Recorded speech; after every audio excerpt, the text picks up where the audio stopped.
اللهم صل وسلم وبارك عليك يا حبيبي يا رسول الله. مساء الفل والورد والياسمين على عيونكم الحلوين يا احلى متابعين في الدنيا. يا رب بحق الايام المفترجه اي حد بيتمنى حاجه حلوه، بيتمنى الخير لنفسه ولغيره، ربنا يوعده بيه ويرضيه ضعف ما بيتمنى. وهنا بقى طبعا ما ينفعش اللحظه الحلوه الجامده دي تعدي من غير ما اوريها لكم. هنا بقى كنا بنشعبن كده فسيخ بقى، وجمال الفسيخ وروايحه بقى كده.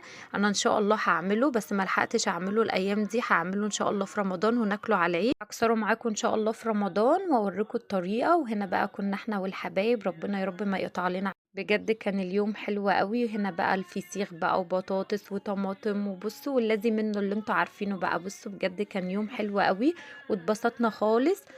كل سنة وانتوا طيبين، ويا رب دايما تجمعوا حبايبكم حتى لو بأقل حاجة، وتكونوا مبسوطين وفرحانين في وسط بجد كان اليوم حلو قوي واتبسطنا وقعدنا وضحكنا وفرحنا. انا بحب اللي انا انزل لكم كل تفاصيل يومي حتى لو بقى حاجة بسيطة. وهنا بقى واحنا قاعدين احنا والبنات، انا بقى بستحلفك بالله تحطي اللايك وتصلي على النبي في الكومنتات، واشوفكم على خير في فيديو جديد يا حبايبي.